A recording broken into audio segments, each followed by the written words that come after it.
Assalamualaikum warahmatullahi wabarakatuh. Halo semuanya, perkenalkan nama saya Andini Kusumaningsih. Nama saya Miftah Amalia. Nama saya Poppy Purwanti. Kami dari kelompok 2 akan mempresentasikan tentang organisasi perkantoran. Yang pertama yaitu ada pengertian organisasi. Nah, sebelum membahas lebih lanjut mengenai apa itu organisasi perkantoran, tentunya kita harus tahu terlebih dahulu nih pengertian dari organisasi itu sendiri. Organisasi berasal dari bahasa Yunani yaitu organon yang berarti alat. Menurut Syagian, organisasi merupakan persekutuan antara dua orang atau lebih yang bekerja bersama serta secara formal terkait dalam rangka pencapaian suatu tujuan yang telah ditentukan dalam ikatan dengan seseorang yang disebut dengan atasan atau dengan bawahan. Jadi dapat disimpulkan bahwa secara umum organisasi merupakan persekutuan antara dua orang atau lebih yang bekerja sama secara formal, di mana dalam kegiatannya itu berisi pengaturan-pengaturan dan penyusunan bagian-bagian tertentu yang nantinya itu akan menjadi satu kesatuan, sehingga aturan tersebut dapat dikoordinasikan kepada anggota secara komunikatif dan juga mudah dipahami agar tujuan sebuah organisasi tercapai. Sebuah organisasi juga akan berjalan dengan baik apabila terdapat 3 unsur utama, yaitu yang pertama tentunya adanya sekumpulan orang atau kelompok di dalamnya, lalu memiliki maksud dan tujuan yang jelas yang telah ditentukan, dan yang ketiga yaitu adanya kerjasama untuk mencapai tujuan organisasi tersebut. Lalu selanjutnya yaitu ada pengertian organisasi perkantoran. Kantor adalah keseluruhan ruang dalam suatu bangunan di mana dilaksanakan tata usaha atau dilakukan aktivitas-aktivitas manajemen maupun berbagai tugas dinas lainnya dari pimpinan suatu organisasi. Lalu, organisasi perkantoran adalah tempat para anggota organisasi itu saling berinteraksi dengan pimpinan atau antar anggota untuk mencapai tujuan kantor yang mencakup susunan organisasi dengan alokasi tugas dan tanggung jawab tertentu. Organisasi kantor juga harus direncanakan, kemudian ditetapkan dengan sebaik-baiknya, karena organisasi yang baik itu berdasarkan perencanaan yang hati-hati mengenai apa, siapa pelaksananya, dan pengawas, dan juga bagaimana melaksanakan pekerjaan itu dengan cara yang paling efisien untuk mencapai tujuan di organisasi tersebut. Bentuk-bentuk organisasi perkantoran. Yang pertama yaitu unsur inti. Unsur inti adalah manusia, yaitu orang-orang tertentu yang komunikasi dan interaksinya membentuk organisasi perkantoran. Jadi, di setiap organisasi itu pastinya memiliki unsur inti yang menjadi bagian penting di dalam organisasi itu sendiri. Unsur inti inilah yang kemudian mendorong unsur yang konteksnya lebih luas. Lalu yang kedua yaitu unsur kerja. Unsur kerja atau working elements yang muncul dalam organisasi perkantoran meliputi yaitu sumber daya insani, yaitu kemampuan para karyawan dan pengaruh pribadi mereka, sumber daya nirinsani, yaitu barang ekonomi seperti mesin-mesin serta perlengkapan kantor dan komputer, lalu sumber daya konseptual dari kelompok khusus yaitu para manajer. Selanjutnya yaitu ada ciri-ciri organisasi perkantoran. Ada beberapa hal yang menjadi ciri-ciri organisasi yang baik, yaitu yang pertama, terdapat tujuan yang jelas. Tanpa adanya tujuan yang jelas, maka pelaksanaan tugas itu tidak mempunyai arah. Timbulnya organisasi karena ada tujuan. Dengan adanya tujuan inilah, organisasi akan berjalan secara efektif dan berjalan sesuai dengan yang diharapkan. Tujuan itu akan menentukan hasil yang maksimal serta terarah sesuai dengan yang direncanakan. Yang kedua, yaitu tujuan organisasi dipahami oleh seluruh anggotanya. Nah, apabila anggota organisasi itu tidak tahu atau tidak paham terhadap tujuan organisasi, maka partisipasi anggota juga akan sulit diperoleh. Tujuan yang direncanakan harus diketahui oleh seluruh anggota agar nantinya itu para anggota dapat terkoordinasi dan dapat melaksanakan tugas dengan baik, sesuai dengan fungsi yang telah ditetapkan. Yang ketiga yaitu tujuan organisasi harus dapat diterima oleh organisasi. Apabila tujuan organisasi itu tidak atau kurang diterima oleh anggota organisasinya itu sendiri, maka rasa keterikatan antara anggota organisasi juga akan hilang, sehingga akibatnya anggota akan sulit digerakkan. Dalam menentukan tujuan organisasi, manajer juga harus melakukan koordinasi dengan para bawahan dan tidak bersifat otoriter dalam setiap pengambilan keputusan. Hal ini akan berpengaruh lalu pada komunikasi yang terjadi antara atasan dan bawahan yang akan menentukan keberhasilan tujuan organisasi. Lalu, pembagian tugas yang baik dan benar sesuai kemampuan agar tidak frustasi. Dalam setiap organisasi itu kan terdapat struktur yang berfungsi untuk melakukan pengorganisasian. Pembagian tugas, wewenang, maupun tanggung jawab di dalamnya harus dilakukan secara seimbang agar nanti itu tidak terjadi tumpang tindih. Pembagian tugas ini juga harus disesuaikan dengan fungsi masing-masing berdasarkan struktur yang ada. Lalu yang kelima, struktur organisasi disederhanakan sesuai dengan beban tugas yang ada. Struktur organisasi yang dibentuk disesuaikan juga dengan besar kecilnya organisasi. Semakin besar ruang lingkup organisasi, maka akan semakin kompleks pula pembagian tugas di dalamnya. Sebaliknya, semakin kecil ruang lingkup organisasi, maka semakin kecil pula susunan di dalam organisasinya. Lalu selanjutnya yaitu ada tujuan organisasi perkantoran. Setiap organisasi itu pasti memiliki tujuan di dalamnya, dan pastinya juga tujuannya itu berbeda-beda.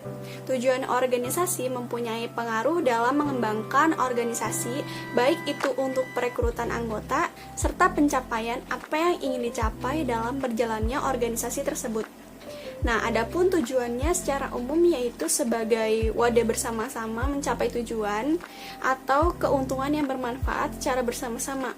Lalu juga sebagai tempat untuk melatih, menambah pengetahuan, wawasan, dan pengalaman selama kita bekerja di dalam organisasi tersebut, dan juga untuk menyelesaikan masalah secara bersama-sama. Tujuan organisasi perkantoran. Nah, tujuan organisasi perkantoran ini sebagai wadah secara bersama-sama untuk mencapai tujuan atau manfaat yang akan didapatkan secara bersama-sama. Nah, di sini yang pertama ada lebih mengutamakan kebersamaan. Nah, maksudnya itu di dalam sebuah organisasi pasti lebih dituntut untuk lebih mementingkan kebersamaan, karena di dalamnya selalu menyangkut dengan orang yang banyak dan berinteraksi yang satu sama lain dan bekerja satu sama lain, sehingga setiap anggota itu saling termotivasi untuk saling bekerja sama agar mencapai tujuan yang diinginkan. Yang kedua, mudahnya dalam menyelesaikan masalah. Masalah merupakan hal yang bisa kita hindari, namun bisa diatasi. Nah, di dalam sebuah organisasi itu, masalah adalah hal yang lumrah untuk diperbincangkan, karena setiap anggota itu memiliki pendapat dan karakter yang berbeda. Namun, disinilah peran penting sebuah organisasi itu. Di saat masalah tidak akan dibebankan atau diputuskan oleh salah satu anggota saja, tetapi seluruh anggota harus ikut serta dalam memecahkan masalah tersebut. 3. Mengajarkan atau membudayakan jiwa kepemimpinan. Jadi, dalam organisasi, anggotanya akan diberi kesempatan untuk belajar dan berkembang, menciptakan inovasi, kreativitas, serta berpikiran positif. Nah, selain itu, dilatih juga untuk menjadi berani dalam mengambil keputusan secara seksama dan tidak egois. Pada organisasi juga akan dilatih bagaimana mengatur manajemen yang baik, serta bagaimana menerapkan fungsi-fungsi manajemen. Selanjutnya, yang keempat, menumbuhkan sikap disiplin dan etos kerja di dalam dirinya. Jadi, dengan adanya organisasi dapat menumbuhkan sikap disiplin dan etos kerja di dalam para anggotanya, dan terlatih dengan sendirinya, seperti dalam menepati janji, berkomitmen. Nah, untuk menjadikannya itu, sebagai seseorang yang disiplin dan memiliki etos kerja, di dalam sebuah organisasi itu perlu adanya SOP atau Standar Operational Procedure yang dapat dijadikan indikator untuk beberapa anggota dalam organisasi tersebut, apakah mereka sudah bertindak disiplin atau tidak dilihat dari indikator tersebut. Kelima, itu dapat membina emotional intelligence. Jadi tujuan organisasi perkantoran juga dapat membina atau membentuk emotional intelligence kepada anggotanya agar anggotanya lebih percaya diri dalam mudah bersosialisasi. Tujuan organisasi perkantoran yang keenam, menambah pengetahuan dan wawasan seseorang.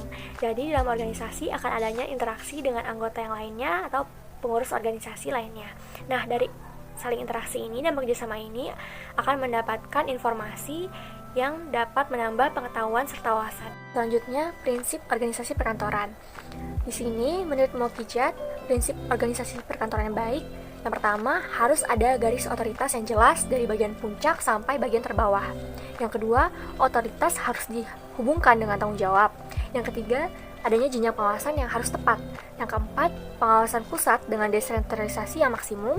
Yang kelima, jangan ada terlalu banyak tingkatan manajemen.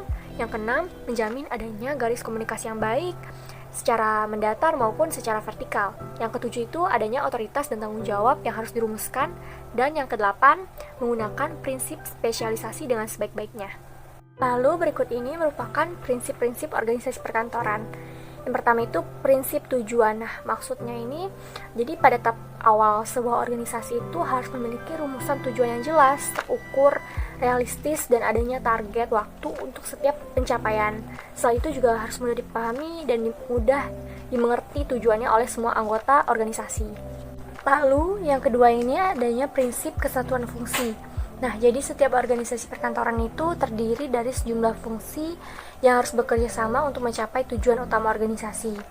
Nah, organisasi perkantoran merupakan sebuah sistem yang terdiri dari sejumlah fungsi yang saling berhubungan dan saling mempengaruhi dalam mencapai tujuan organisasi tersebut. Ketiga itu adanya prinsip hubungan individual. Nah, maksudnya itu organisasi yang efektif terbentuk oleh pribadi-pribadi yang harus melaksanakan pekerjaan. Jadi walaupun organisasi perkantoran merupakan sebuah sistem, orang per orang lah yang menyelesaikan pekerjaan masing-masing. Jadi setiap anggota itu yang harus menyelesaikan pekerjaan masing-masing untuk mencapai tujuan organisasi perkantoran tersebut. Prinsip organisasi perkantoran yang keempat itu prinsip kesederhanaan. Nah, organisasi perkantoran yang efektif bekerja berdasarkan kesederhanaan dan interaksi yang jelas. Lalu yang kelima, prinsip wewenang sepadan dengan tanggung jawab. Nah, maksudnya itu setiap individu atau anggota dalam ruang lingkup perkantoran harus diberikan wewenang yang sesuai dengan tugas dan tanggung jawabnya masing-masing, sehingga dapat bertanggung jawab atas tugasnya tersebut. Lalu yang keenam, prinsip laporan kepada atasan tunggal. Nah, agar setiap laporan itu jelas tujuannya, kepada siapa, untuk siapa. Setiap petugas diberi tugas dan wewenang yang menyampaikan laporannya kepada satu atasan saja. 7. Ada prinsip kepengawasan dan kepemimpinan. Nah, ini maksudnya kepemimpinan dan kepengawasan yang efektif harus ditegakkan, sehingga tujuan organisasi perkantoran dapat tercapai, dan pengawasan efektif ini akan mencegah perubahan arah dalam mencapai tujuan. Sementara pengawasan efektif merupakan proses belajar bagi para organisasi pada waktu yang akan mendatang. Lalu, yang kedelapan, ada prinsip jangkauan pengawasan. Nah, maksudnya itu agar pengawasan perkantoran efektif, jangkauan pengawasan yang di bawah pengawasan langsung oleh manajer kantor atau seorang pengawas, angka lebih baiknya untuk dibatasi. Sehingga semakin jauh pengawasan manajer kantor, maka akan semakin besar kemungkinan menurunnya pertambahan kemampuan pengawasan. Nah, ada 6 prinsip penting yang harus diperhatikan dalam mendesain struktur organisasi. Yang pertama, spesialisasi pekerjaan. Hal ini didefinisikan sebagai derajat di mana tugas di dalam organisasi dibagi menjadi beberapa pekerjaan. Seorang manajer administrasi harus dapat menentukan pekerjaan mana yang perlu dispesialisasi dalam rentang waktu yang akan ditetapkan, sehingga tidak akan menimbulkan dampak negatif dari spesialisasi pekerjaan tersebut. Yang kedua, departementalisasi. Nah, prinsip ini merupakan dampak dari penerapan spesialisasi pekerjaan dengan mengelompokkan pekerjaan serupa dalam satu departemen. Misalnya, fungsi administrasi yang berhubungan dengan keuangan dapat dikelompokkan pada divisi keuangan. Nah, ataupun semua pekerjaan yang berkaitan dengan penjualan dapat digabungkan pada departemen pemasaran.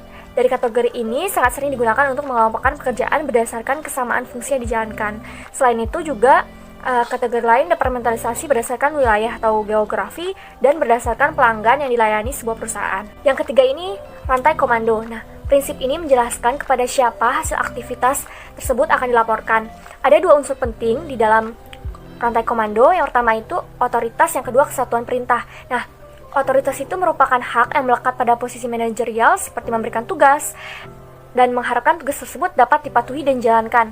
Nah, untuk menjaga agar hal tersebut dapat dijalankan sebagaimana mestinya, perlu adanya kesatuan perintah yang mensyaratkan idealnya seseorang hanya mempunyai satu atasan di mana dia dapat melaporkan dan mempertanggungjawabkan hasil pekerjaan tersebut. 4. Ada rentang pengawasan. Nah, prinsip ini mendeskripsikan berapa jumlah bawahan yang dapat dikelola secara efisien dan efektif oleh seorang manajer. Lalu ada 2 hal strategis yang berkaitan dengan prinsip ini, yaitu apakah menggunakan rentang pengawasan yang besar dalam struktur organisasi vertikal atau apakah menggunakan rentang pengawasan yang lebar dalam struktur organisasi horizontal. Nah, dengan menggunakan rentang pengawasan yang besar akan menjadikan manajer dapat mengawasi bawahannya lebih dekat dan memberikan feedback lebih sering dibandingkan rentang pengawasan yang lebar. Yang kelima, sentralisasi dan desentralisasi. Nah, prinsip ini berkaitan dengan peran siapa saja yang akan mengambil keputusan di dalam suatu organisasi itu. Nah, jika pengambilan keputusan dilakukan oleh pimpinan atau kantor pusat, maka dapat dikatakan bahwa organisasi menggunakan sentralisasi. Dan apabila sebaliknya pengambilan keputusan dilakukan oleh jajaran manajemen yang lebih rendah di dalam suatu organisasi itu, maka dengan desentralisasi. Dengan menggunakan desentralisasi, tindakan dapat dilakukan lebih cepat Selain itu, dapat menjadikan karyawan lebih menjadi bagian dari sebuah organisasi atau perusahaan tersebut. Lalu yang keenam itu formalisasi. Nah, prinsip ini menjelaskan tentang aturan atau prosedur tertulis dalam melaksanakan sebuah pekerjaan. Nah, jika pekerjaan yang ada telah diformalisasi, maka akan diketahui pekerjaan apa saja yang harus dikerjakan, kapan harus diselesaikan, dan bagaimana cara menyelesaikannya. Nah, prosedur kerja ini juga terdapat dalam SOP atau Standar Operasional Prosedur. Pengorganisasian pekerjaan kantor, jika dikaitkan dengan organisasi, maka dibagi menjadi 3 asas. Yang pertama yaitu asas pemusatan atau sentralisasi, lalu yang kedua asas pemancaran atau desentralisasi, dan yang terakhir ada asas gabungan atau campuran antara asas sentralisasi dengan desentralisasi atau yang biasa kita sebut dengan sebutan dekonsentrasi. Yang pertama asas pemusatan atau sentralisasi. Dengan asas ini, semua kerja perkantoran dalam organisasi yang bersangkutan akan dibebankan atau ditugaskan dilaksanakan oleh satuan organisasi yang berdiri sendiri di samping satuan organisasi lain yang memikul pekerjaan-pekerjaan operatif. Dalam hal ini, organisasi melaksanakan tugas-tugas induk seperti menerima surat, menulis surat, menerima warkat, memelihara arsip, dan lain sebagainya. Jadi, masing-masing satuan organisasi ini secara sentral melayani seluruh satuan organisasi dalam ruang lingkup tugasnya. Lalu berikutnya asas pemancaran atau desentralisasi. Nah, berdasarkan asas ini, maka masing-masing satuan organisasi dalam seluruh pekerjaannya, selain memiliki tugas-tugas induk seperti yang disebutkan sebelumnya, maka di sini juga memiliki tugas-tugas lain, yakni melakukan semua kerja ketatausahaan yang terdapat dalam lingkungannya sendiri. Misalkan, melaksanakan tugas-tugas korespondensi, memperbanyak sendiri warkat-warkat, dan lain sebagainya. Lalu, yang terakhir adalah asas campuran antara sentralisasi dengan desentralisasi atau dekonsentrasi. Nah, asas dekonsentrasi ini kadangkala sebuah pekerjaan memerlukan asas desentralisasi dan asas sentralisasi, yaitu gabungannya. Maka, untuk melaksanakan tugas ini, perusahaan atau organisasi akan melakukan atau menerapkan asas dekonsentrasi. Pengkombinasian kedua asas ini sangat membantu dalam mencapai hasil kerja yang maksimal. Asas sentralisasi. Kelebihan dari asas sentralisasi ini yang pertama yaitu mudah menyeragamkan cara kerja, karena hanya menggunakan satu cara kerja. Lalu yang kedua, mudah melakukan pengawasan, karena cara kerjanya hanya satu, maka pengawasannya tidak memerlukan lebih dari satu pengawasan. Lalu yang ketiga, penggunaan perabotan dan peralatan kantor bisa lebih hemat. Yang keempat, mudah meratakan beban kerja kegiatan kantor. Dan yang terakhir, penggunaan tenaga kerja lebih fleksibel. Lalu berikutnya adalah kelemahan sentralisasi. Yang pertama yaitu banyak pekerjaan kantor yang tertunda karena terlalu banyak pekerjaan yang ditangani. Seperti yang kita tahu, asas sentralisasi ini hanya berfokus pada pusat, di mana pekerjaan dilaksanakan atau dilakukan satu demi satu. Maka, bukan tidak mungkin akan ada saja pekerjaan kantor yang tertunda karena menyelesaikan satu pekerjaan kantor yang lainnya dulu. Lalu berikutnya yang kedua, kelemahan sentralisasi adalah kebutuhan khas masing-masing unit belum tentu dapat dipenuhi oleh pusat. Berikutnya adalah asas desentralisasi. Kelebihan dari asas desentralisasi ini yang pertama yaitu mempercepat proses pekerjaan kantor sesuai kebutuhan unit masing-masing. Lalu yang kedua, kebutuhan khas dari unit organisasi dapat dipenuhi. Dan yang ketiga, keperluan arsip mudah dipenuhi karena arsipnya dikenal baik. Selain kelebihan, asas desentralisasi ini juga memiliki kelemahan. Yang pertama yaitu kelemahan dari desentralisasi adalah pemborosan biaya kantor karena menggunakan lebih dari satu cara kerja. Lalu yang kedua, sulit mengadakan pengawasan pekerjaan kantor dari pihak pusat karena cara kerjanya sendiri memiliki lebih dari satu cara kerja di mana pengawasannya tentu harus dengan lebih dari satu pengawasan. Lalu yang terakhir, kelemahan desentralisasi ialah penyimpanan arsip tersebar di berbagai lokasi. Yang terakhir, asas dekonsentrasi. Tugas pokok dari satuan tata usaha yang dibentuk di pusat organisasi ialah yang pertama, melaksanakan aktivitas tertentu yang sebaiknya dilakukan di pusat dan memberikan pertimbangan-pertimbangan kepada segenap satuan operatif dalam hal pembuatan formulir, pelaporan, dan pekerjaan kantor pada umumnya. Lalu tugas pokok yang kedua ialah memberikan bimbingan dan pengawasan terhadap pelaksanaan pekerjaan kantor ketatausahaan yang tersebar di segenap satuan organisasi. Sekian dari kelompok 2, kurang lebihnya mohon maaf. Semoga apa yang kami sampaikan dapat bermanfaat. Wassalamualaikum warahmatullahi wabarakatuh.